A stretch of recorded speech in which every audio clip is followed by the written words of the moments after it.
Assalamualaikum warahmatullahi wabarakatuh.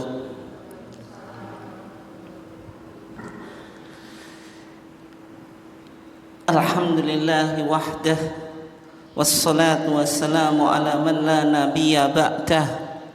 Amma ba'd. Yang saya hormati Direktur Rumah Sakit Aisyah Bojonegoro dan juga segenap karyawan Rumah Sakit Aisyah Bojonegoro yang dimuliakan Allah.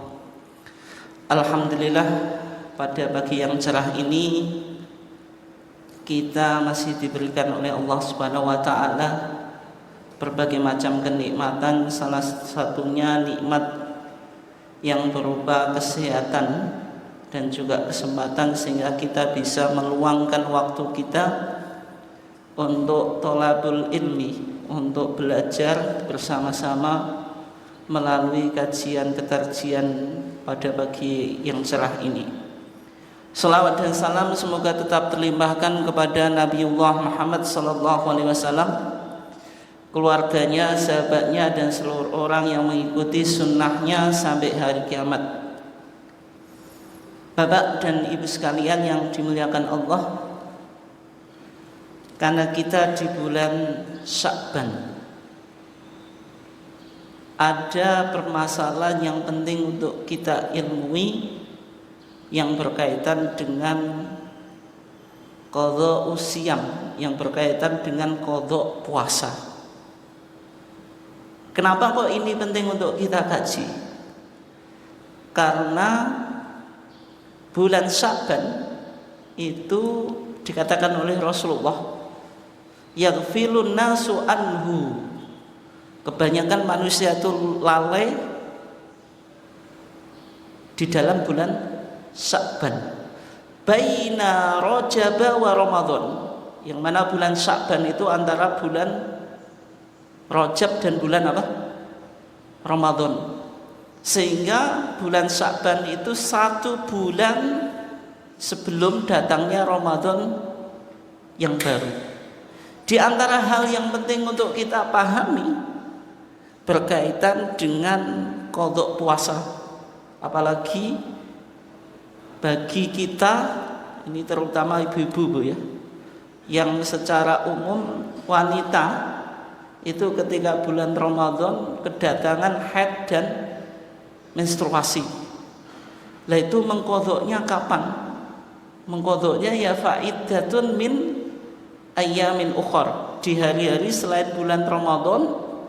Tapi kalau sudah Sya'ban, sebelum datangnya bulan Ramadan yang baru, itu sebagian ulama mewajibkan, sebagian ulama loh, kecuali dalam pandangan Imam Abu Hanifah, qadha itu tidak harus dalam 1 tahun, boleh melewati Ramadan yang akan datang. Tapi jumhur ulama bilang kalau belum sempat mengqadha'i, datang bulan Ramadan yang baru, dia tetap wajib qadha plus bayar apa? Fidyah, plus bayar apa? Fidyah. Oleh sebab itu yang penting untuk kita ilmui berkaitan dengan qadha puasa. Tapi sebelumnya, Bapak dan Ibu sekalian yang dimuliakan Allah, saya penting menjelaskan istilah atau terminologi ya, yang ini penting untuk kita pahami supaya kita bisa memahami istilah-istilah fikih. Tadi ada istilah qadha, ada istilah apa? Qadha. Qadha itu apa Bu? Bahasa Jawa ini nyauri poso. Posone wis disaur kegung niku apa? Qadha ya. Ada istilah ada. Ada istilah apa? Ada istilah qadha. Bedanya apa?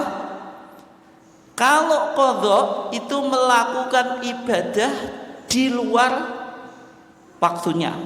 Di luar apa? Waktunya. Jenengan punya hutang puasa di bulan Ramadan, jenengan mengganti hutang puasa tadi di dalam bulan Ramadan atau di luar? Di luar, itu namanya qadha. Kalau di bahasa masyarakat awam apa Pak? Nyauri utang poso.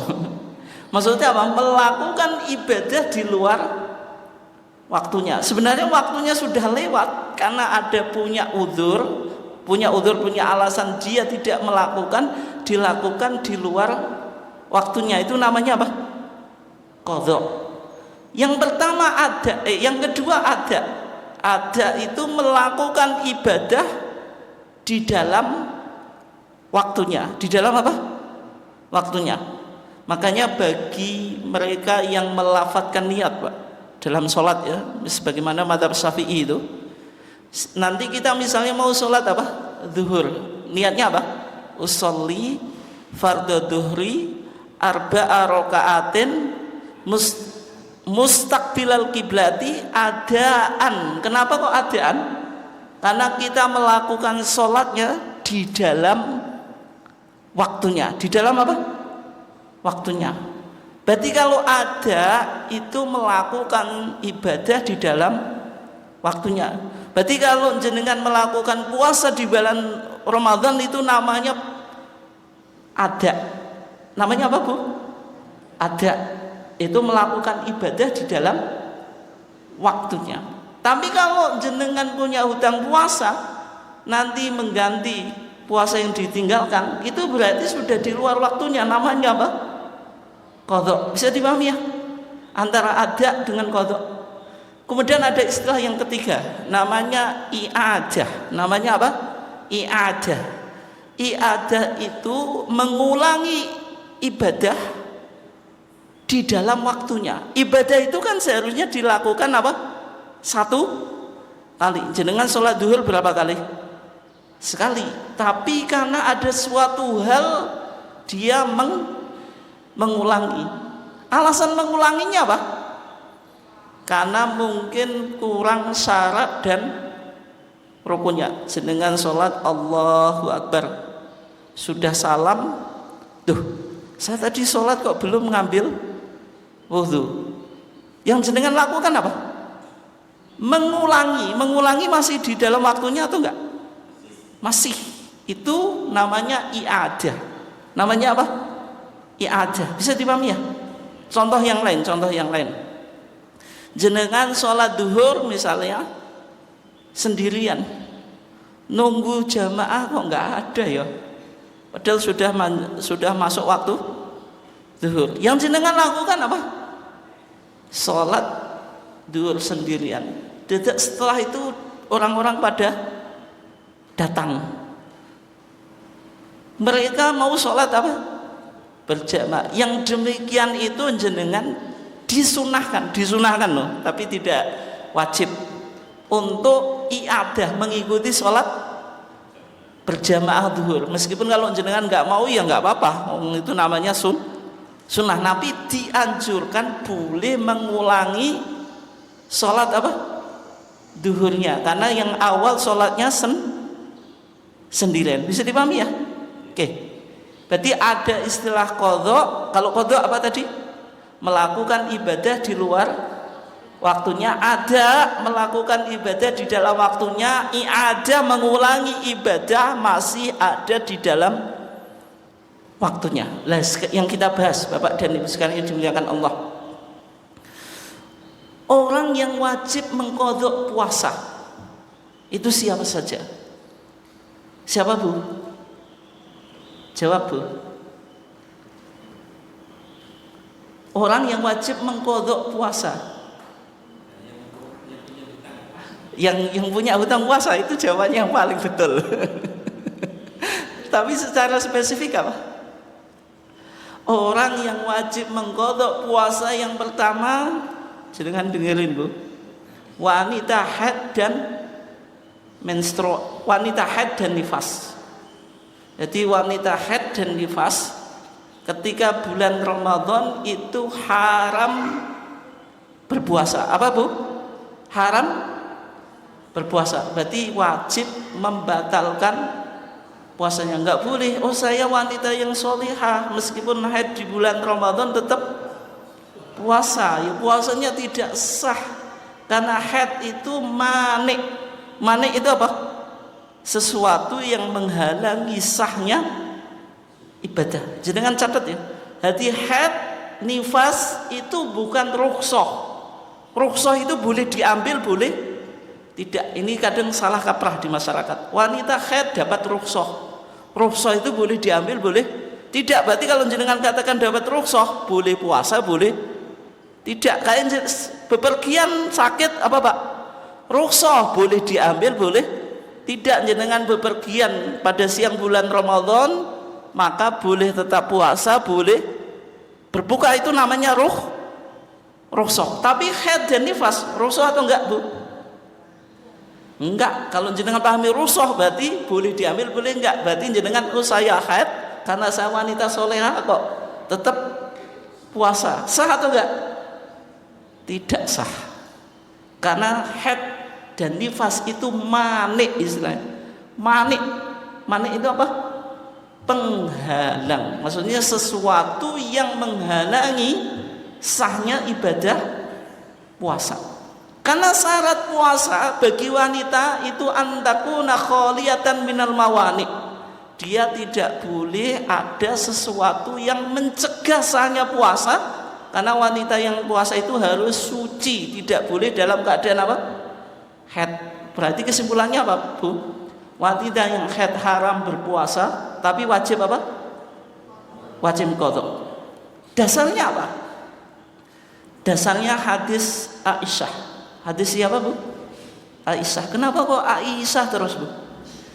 Paling tidak jenengan sebagai wanita itu terinspirasi Bu ketika membaca hadis Aisyah. Berarti Aisyah itu apa? Sosok istri yang apa Bu? Yang apa Bu? Yang cantik. Kok cantiknya dulu? Ya betul cantik, tapi yang paling penting pintar. Langsung cantiknya. Saya Aisyah apa? Sosok istri yang cantik. Ya betul cantik, tapi jangan lupa pintarnya. Sehingga Aisyah ini banyak menceritakan tentang hukum-hukum Islam, sehingga para sahabat itu belajar kepada Aisyah. Aisyah ketika itu mengatakan, kunna nu'maru biqada'is shaum wa la nu'maru biqada'is shalah. Kita para wanita di zaman Nabi diperintah. Siapa yang perintah Pak Tebu? Nabi, karena ini berkaitan dengan agama. Biqada'is shaum, dengan mengqadha puasa. Wa la nu'maru biqada'is shalah. Tidak diperintah untuk mengqadha'i salat. Berarti wanita haid itu tidak boleh salat, tidak boleh puasa. Tapi bedanya apa? Kalau salat tidak diqadha'i, tapi kalau puasa diqadha'i. Hikmahnya apa Bu? Kenapa kok salat tidak diqadha'i, puasa diqadha'i? Diskon Pak. Apa Bu? Biarkan ibu-ibunya dulu Pak yang jawab. Kenapa Bu? Kenapa kok sholat tidak diqadha'i, puasa diqadha'i? Kenapa Bu? Karena sholat itu ibadah yaumiyah Bu, ibadah tiap hari. Wanita itu wajib melakukan sholat 5 waktu sehari. Dan wanita itu tiap bulan kalau masih kondisi produktif, belum menopause, kedatangan haid atau menstruasi. Haidnya bermacam-macam, ada yang 7 hari, 6 hari, 5 hari, tergantung kebiasaan. Kalau misalnya sholat suruh ngodoi, berarti jenengan tiap bulan punya hutang sholat. Kira-kira bisa atau enggak Bu? Jawab dengan jujur Bu, bisa atau enggak Bu? Itu enggak bisa. Kenapa Bu? Karena malas atau karena apa? Karena berat juga Bu. Kalau misalnya haid jenengan 7 hari, tiap bulan sehari kan 5 kali sholat Pak, atau Bu? Berarti 7 hari plus 5 kali, kali 5 kali sholat itu berapa? Bisa juga jenengan lupa waktu apa? Qadha. Waktu apa? Waktu aku wis ngodoi sholat berapa kali ya? Jelas apa? Lupa. Dan itu berat. Itu apa? Berat. Tapi kalau puasa itu ibadah sanawiyah, ibadah tahunan Bu. Dalam 1 tahun ada 12 bulan, 1 bulan kita diwajibkan puasa. Diwajibkan apa? Diwajibkan puasa. Dan kalau kita punya hutang puasa, menghitungnya mudah atau enggak, Bu? Mudah. Dan lupa itu tidak semungkin kalau kita punya qadha salat kan. Kalau qadha salat mau qadha'i lupanya mungkin bilangan yang sudah diqadha'i berapa, itu sangat mungkin lupa. Tapi kalau mengqadha'i puasa secara umum tidak itu. Karena puasa itu waktunya lebih lama, antara terbitnya fajar sampai terbenamnya matahari, sehingga syariat memberikan kemudahan wanita yang haid itu diperintahkan untuk mengqadha'i puasa, tapi tidak diperintahkan mengqadha'i salat. Jelas, Pak? Jelas, Bu, ya? Oke. Itu yang pertama. Berarti kesimpulan kita, wanita haid haram berpuasa, wajib mengqadha'i. Jelas ya? Oke. Yang kedua, orang yang wajib mengqadha'i puasa itu marid, orang yang sakit. Sakit apa, Pak Tobu? Sakit apa? Sakit kulit. Sakit apa? Sakit gigi. Sakit apa lagi? Sakit hati katanya. Sakit hati itu mangkel loh. Aku mau mangkel tenan ya. Wis nak ngono gak poso ya. Sok tak qadha'i. Boleh atau enggak, Pak? Enggak boleh. Maksudnya sakit ini sakit yang menyebabkan apa? Seseorang itu merasa berat untuk melakukan puasa, dan sakitnya ini masih diharapkan kesembuhan. Kalau tidak diharapkan kesembuhan, misalnya penyakit diabetes yang sudah stadium tinggi, kalau puasa langsung ngedrop, langsung dredeg gitu, orang Jawa ngomong, nggak mungkin kuat puasa. Berarti dia tidak puasa tapi bayar apa? Bayar fidyah. Wa 'alal ladzina yutiqunahu fidyatun ta'amu miskin. Orang yang tidak mampu itu bayar fidyah, memberi makan orang miskin. Berarti sakit itu ada dua. Sakit yang masih bisa diharapkan kesembuhan, hukumnya apa tadi? Boleh tidak berpuasa, wajib qadha. Sakit yang tidak diharapkan kesembuhannya, wajib, boleh tidak berpuasa tapi wajib apa? Fidyah itu. Tapi yang berkaitan dengan sakit ini rukhsah. Rukhsah itu boleh diambil, boleh tidak. Sehingga kalau orang sakit itu dirinya yang paling tahu tentang kondisi tubuhnya, kapan saya berpuasa, kapan saya membatalkan puasa. Yang kedua, menurut keterangan ahli atau keterangan dokter, oh penyakit ini boleh puasa, penyakit ini tidak boleh puasa. Bisa dipahami ya? Oke. Yang ketiga, orang yang boleh tidak berpuasa dan wajib qadha itu musafir, bepergian. Apakah ada jarak tempuh tertentu, Pak Tobu? Orang yang musafir boleh berbuka, itu jarak tempuhnya bepergiannya berapa? Kalau dalam mazhab Syafi'i itu sama dengan bepergian yang seseorang itu diizinkan mengqashar salat. Berapa jarak tempuhnya? Sittata asyara farsakhon, 16 farsah. 16 farsah itu kurang lebih 85 kilometer. Kalau sini Surabaya itu berapa, Pak? 100 ya, berarti lebih, Pak, itu. Itu boleh mengqashar, boleh berbuka menurut mazhab apa? Syafi'i. Tapi dalam pandangan tarjih, bepergian itu tidak harus ditentukan jarak tempuhnya, tapi yang penting seseorang itu secara adat itu secara tradisi, secara budaya, orang itu disebut musafir. Tidak harus sampai 85 kilometer. Yang penting orang ini disebut musafir. Kalau misalnya jenengan dari rumahnya Pak Tobu ke RSA, ini musafir atau enggak? Secara bahasa enggak. Jenengan tanya ke tetangga jenengan, saya mau berangkat kerja, apakah saya musafir? Enggak mungkin jawab iya. Orang yang disebut musafir itu bawa bekal, pasti bawa bekal. Perasaan gelisah itu yang disebut apa? Musafir. Makanya Nabi dulu pernah as-safaru bilang, as-safaru qit'atun minal adab. Bepergian itu sebagian dari siksaan. Sehingga kalau orang disebut musafir dalam istilah adat itu boleh apa? Berbuka meskipun tidak sampai 16 farsa atau 85 kilometer. Bisa dipahami atau enggak? Itu dalam pandangan apa?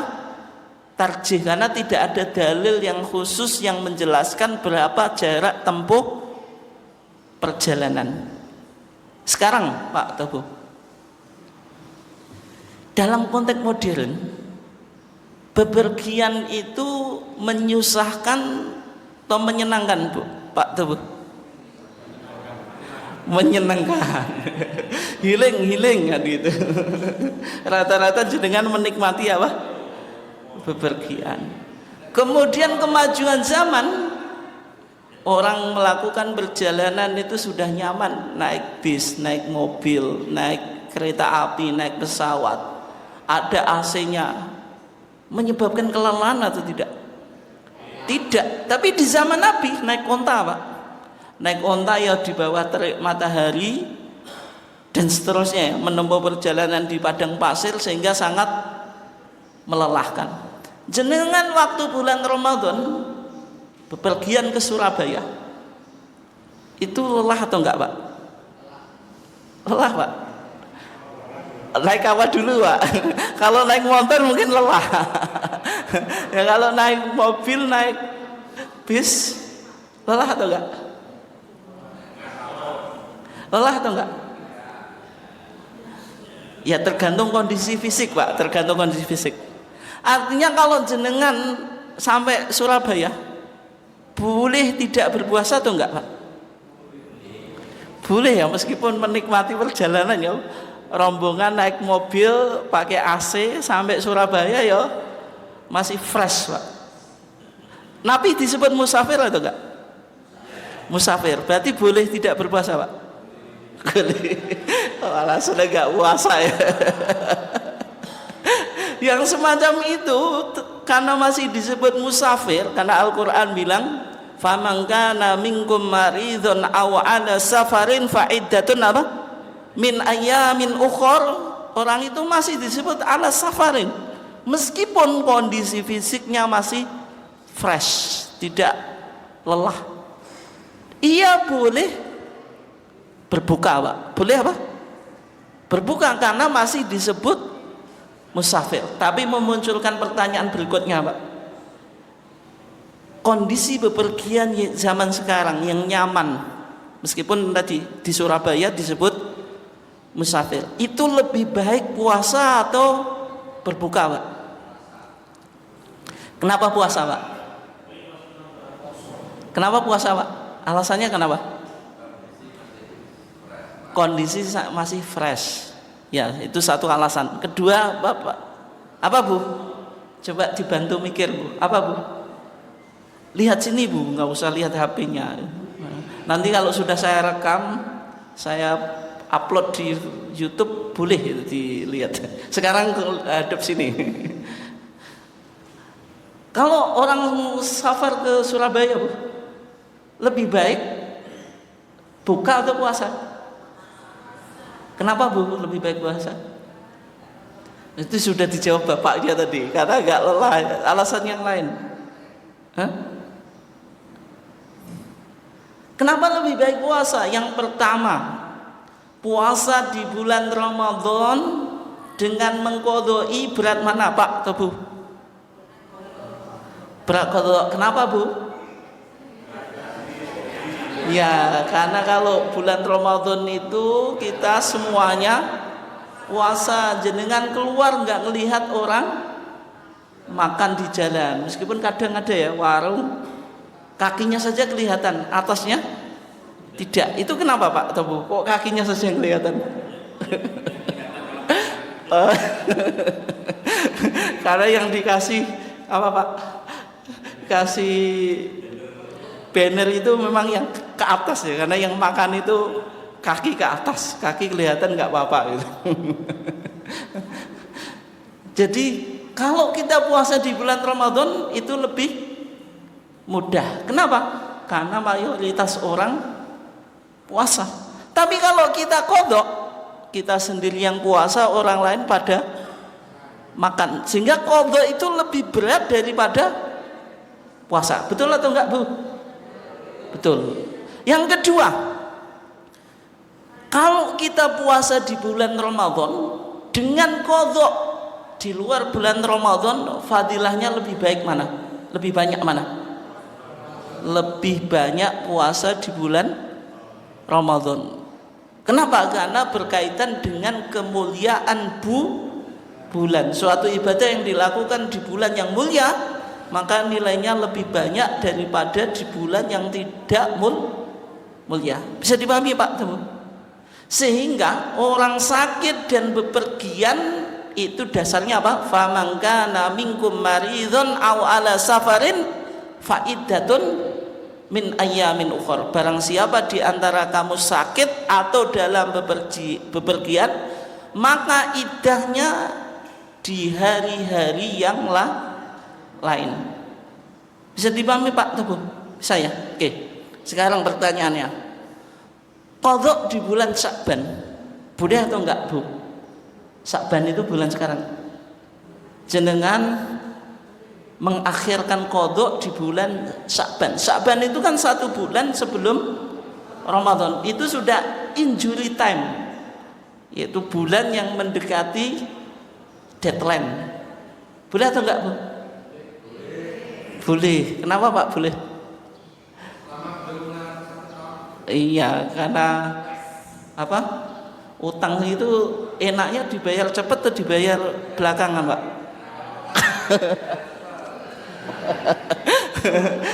Jadi namanya utang, baik utang kepada orang lain atau kepada Allah, itu enaknya dibayar apa Pak? Terlambat. Kan ngubet ya Pak orang punya hutang itu. Bosok gak iling macam-macam, alasannya banyak Pak. Nah kalau seseorang ngodok puasa di bulan Sya'ban, itu jawabannya boleh, sebagaimana yang dilakukan Aisyah, Bu. Kata Aisyah, kana yakunu alayya shaumu min Ramadan. Saya itu punya hutang puasa di bulan Ramadan. Fama astati'u an aqdhiya illa fi Sya'ban. Maka saya tidak bisa mengqadhonya kecuali di bulan Sya'ban. Berarti Aisyah qadhonya di bulan apa, Bu? Sya'ban. Jenengan mau tiru, Bu? Jenengan mau tiru atau enggak? Jawab, Bu, coba. Ditiru atau enggak, Bu? Enggak berani jawab, Pak. Berarti Aisyah itu qadhonya di bulan Sya'ban. Tapi yang menjadi pertanyaan, Pak, Bu, apakah Aisyah tidak melakukan puasa-puasa sunnah? Qadha itu puasa wajib atau sunnah? Wajib. Puasa sunnah itu contohnya apa? Senin Kemis, apalagi Bu? Dawud, apalagi Bu? Ayyamul Bid 13, 14, 15, apalagi? Sudah Pak, Dawud, apalagi Pak? Arafah tanggal berapa? 9 Dzulhijjah, apalagi Bu? Apa? Syawalan berapa? 6 hari di bulan Syawal. Terus apa lagi, Bu? Apa ya? Coba apa, Bu? Asyura, betul itu tanggal 10 Muharram. Tasu'a tanggal 9 Muharram. Ini contoh puasa sunnah. Kira-kira Aisyah itu puasa sunnah atau enggak, Pak? Puasa sunnah atau enggak? Berani jenengan nyimpulkan kalau Aisyah enggak pernah puasa sunnah? Enggak berani toh? Aisyah itu yang jelas wanita solehah loh, istrinya Nabi, pandai, tahu agama, masa nggak pernah puasa sunnah. Tapi masalahnya puasa qadha itu wajib, puasa yang kita bahas tadi semuanya sunnah. Yang wajib dan sunnah itu diprioritaskan yang mana Pak? Yang wajib. Tapi qadhanya Aisyah itu di bulan Sya'ban. Berarti Aisyah dalam setahun ini melakukan puasa sunnah atau enggak? Kalau melakukan berarti mendahulukan yang sunnah daripada yang wajib. Berani jenengan simpulkan gitu Pak Tabu? Berani? Enggak berani. Nah sekarang permasalahannya, kalau jenengan punya hutang puasa, mau puasa Syawal, mau puasa apa? Syawal. Itu Syawalan dulu atau qadha dulu Pak Tabu? Ah ini saya tanya ke ibu-ibu, karena ibu-ibu ini rata-rata bulan Ramadan kan haid gitu. Haidnya misalnya 7 hari atau 6 hari. Jenengan kalau mau Syawalan biasanya Syawalan dulu atau qadha dulu? Syawal dulu. Syawal hukumnya apa Bu? Sunnah. Qadha wajib. Wajib sama sunnah didulukan mana? Lah kok Syawalan dulu tadi? Ini gimana kok gak konsisten ya? Gimana Bu? Gimana? Bingung ya? Secara umum kaidahnya wajib sama sunnah, wajib dulu baru sunnah. Tapi ibu-ibu Pak, ini saya kasih tahu Pak, kalau jenengan nggak tahu, ibu-ibu punya hutang puasa karena haid 7 hari, Syawalan 6 hari. Di bulan Syawal Bu, jenengan dengerin ya. Berarti jenengan harus puasa berapa? 7 tambah 6 berapa Bu? 13 hari Bu di bulan Syawal. Bisa Bu? Di bulan Syawal. Oh, yang hutang jatuh temponya lama. Susah Bu, susah itu. Sehingga dipahami oleh para ulama, sebenarnya kaidah awalnya apa? Qadha dulu baru puasa sunnah. Tapi karena Aisyah qadhanya itu di bulan Sya'ban, berarti Aisyah melakukan puasa sunnah dulu daripada apa?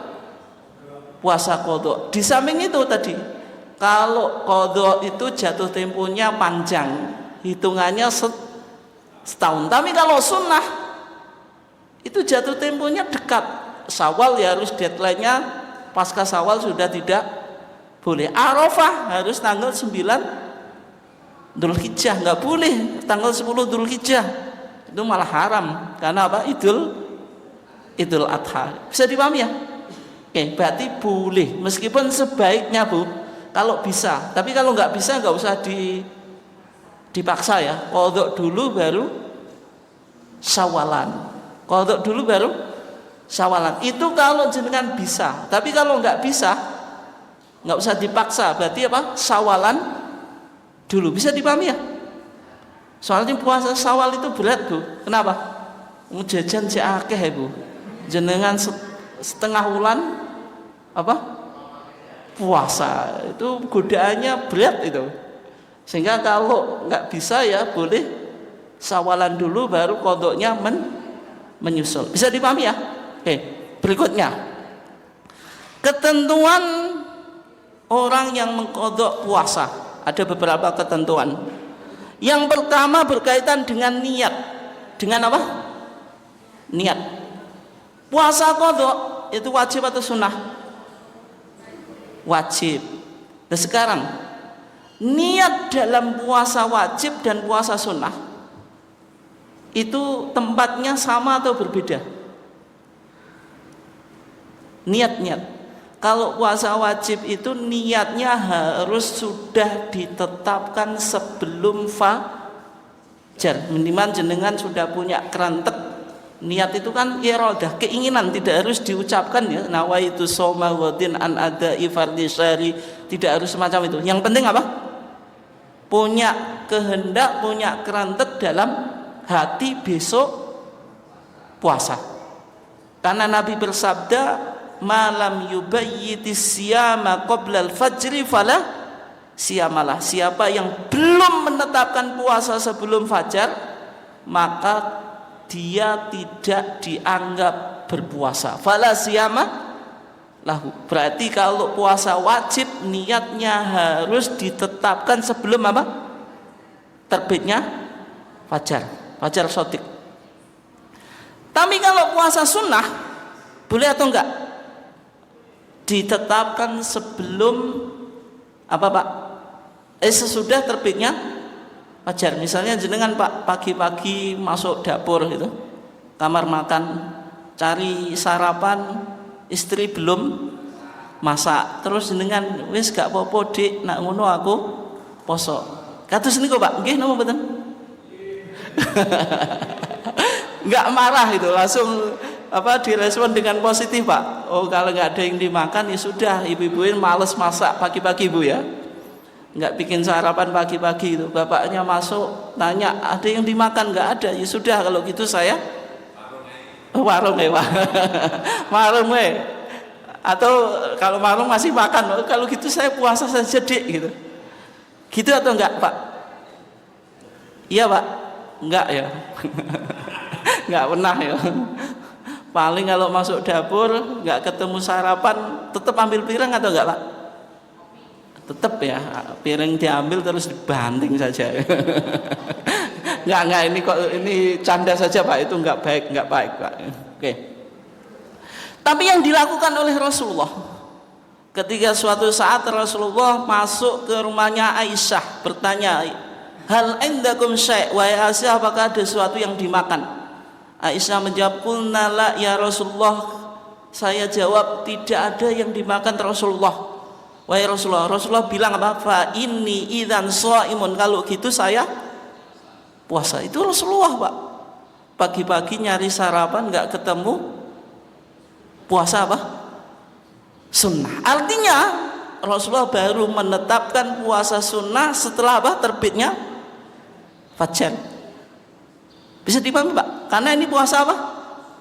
Sunnah. Berarti puasa sunnah itu fleksibel.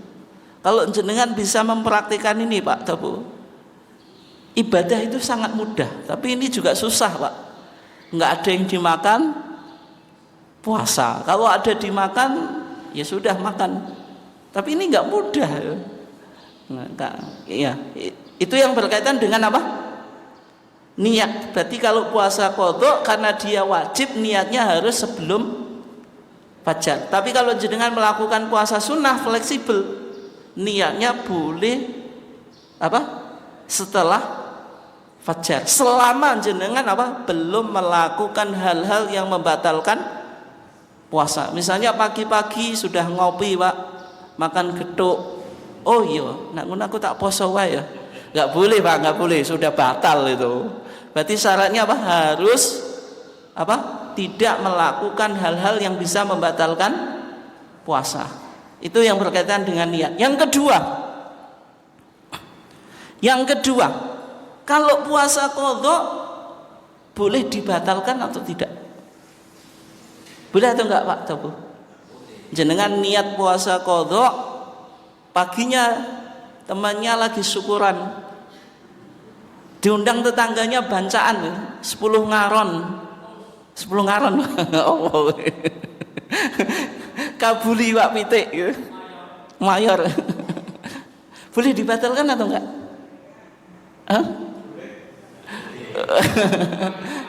Karena qadha itu wajib, maka yang wajib itu boleh dibatalkan atau enggak? Tidak boleh. Wala tubtilu a'malakum, jangan engkau membatalkan amal-amal wajibmu. Yang jenengan lakukan apa? Ya dinego saja Pak. Wis aku gak iso mangan diberkat wae, kan bisa negosiasi gitu tuh Pak. Diberkat wae kan gitu, enggak harus dimakan di tempat itu. Berarti kalau puasa qadha tidak boleh dibatalkan. Tapi kalau puasa sunnah boleh dibatalkan atau enggak? Boleh. Karena puasa sunnah itu fleksibel Pak. Sehingga dalam hadis Aisyah tadi juga dijelaskan, Esok harinya Rasulullah mendatangi Aisyah. Aisyah bilang kepada Nabi, "Uhdiyalana haisun." Ya Rasulullah, tadi ada orang yang ngasih hadiah haisun. Haisun itu roti yang terbuat dari kurma. Jadi ada yang ngasih hadiah kepada Rasulullah, Aisyah, rotinya disimpan. Jenengan juga gitu Bu ya. Kalau di WWI suaminya diingat suami atau enggak Bu? Atau dimakan sendiri?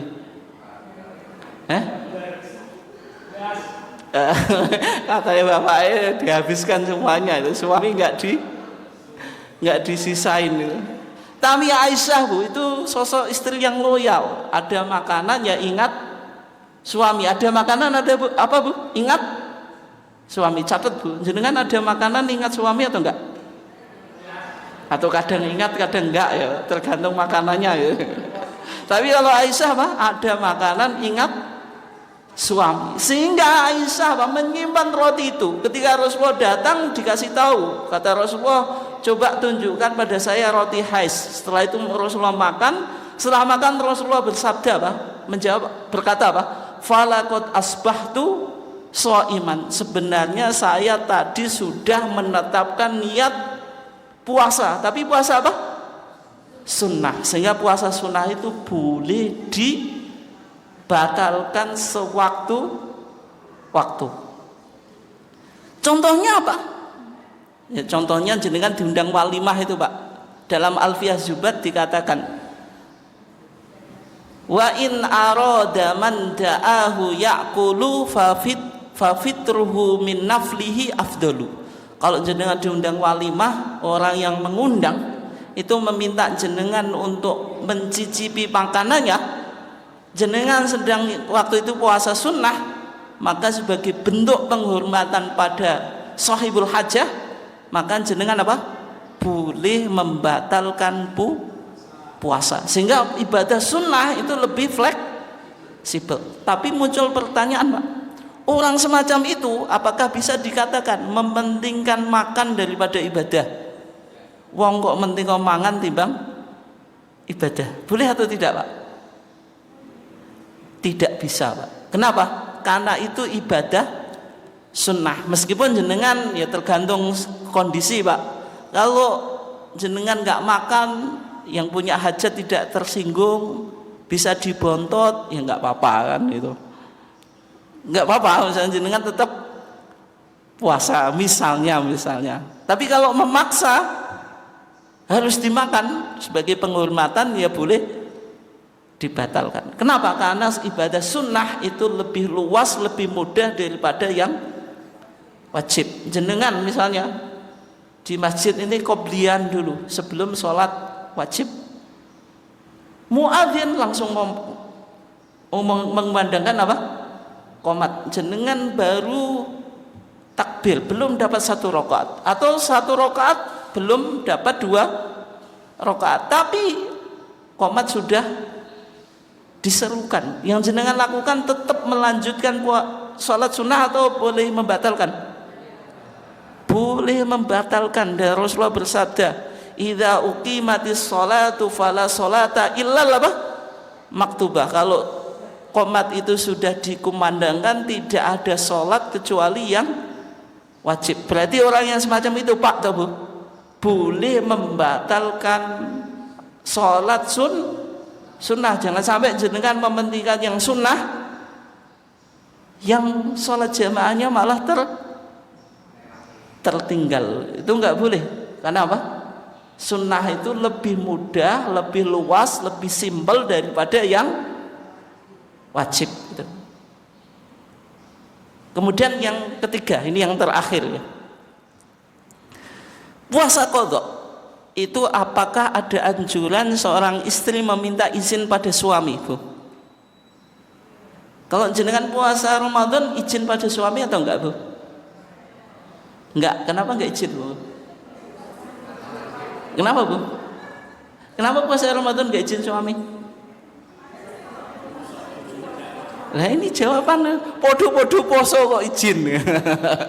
Namanya bulan Ramadan itu semua orang Islam ya wajib puasa. Berarti kalau puasa Ramadan istri puasa, suami puasa. Tapi kalau suaminya kebetulan nggak puasa, Bu, gak kuat poso, alasan macam-macam. Jenengan kebetulan wanita solehah, Bu, ditakdir punya suami yang gak begitu soleh, toleh gitu. Puasa waktu Ramadan gak pernah puasa. Jenengan wanita yang soleh, solehah, menjalankan agama, suami tidak puasa, jenengan izin untuk puasa Ramadan atau enggak, Bu? Contoh, Bu, contoh, nggak usah dibayangkan, oh nasibku kok elek tenan, oh. Contoh saja, ini apa, nggak harus terjadi. Minta izin atau enggak, Bu? Tidak. Kenapa? Karena ini wajib. Tapi kalau puasa sunnah, jenengan mau melakukan puasa sunnah, Bu, dianjurkan meminta izin pada suami atau enggak? Yo kondo tenan, Bu, nih. Berarti kalau puasa sunnah, seorang istri dianjurkan minta izin pada suami. Dalam hadisnya Rasulullah bersabda, la yahillu lil mar'ati an tasuma wa zawjuha syahidun illa bi'ni. Tidak halal bagi seorang wanita berpuasa suaminya ada di rumah, bukan di luar kota, Bu. Kalau di luar kota jenengan nggak perlu WA, Mas, apa, Dinda tak puasa ya, gitu. Dinda ya, boh gak ragu. Itu nggak perlu, karena apa? Di luar kota. Tapi kalau seorang suami ada di rumah, minta izin atau enggak? Minta izin. Wa zawjuha syahidun illa bi'ni. Kenapa? Karena ibadah yang sunnah, puasa itu sunnah, tidak boleh mengalahkan kewajiban seorang apa? Istri untuk memenuhi kewajiban biologis seorang suami. Itu Islam sampai mengatur itu, Bu. Ibadah yang sunnah tidak boleh mengalahkan apa? Hak suami untuk mendapatkan kebutuhan biologis. Itu diantara apa? Ketentuan-ketentuan puasa apa? Qadha. Karena waktu kita sudah jam 10 lebih ya, Pak. Lebih 10 menit. Saya kira cukup. Ada pertanyaan atau enggak? Enggak ada ya? Saya kira sudah sangat jelas. Yang jelas tidak perlu dipertanyakan. Kalau ditanyakan sesuatu yang jelas dipertanyakan lagi kan semakin tidak jelas. Makanya tidak usah ada pertanyaan. Enggak canda-canda, Pak, canda-canda. Enggak ada kan? Enggak ada. Kalau enggak ada kita tutup. Wassallallahu ala nabiyina Muhammad wa ala alihi washabihi. Wassalamualaikum warahmatullahi wabarakatuh.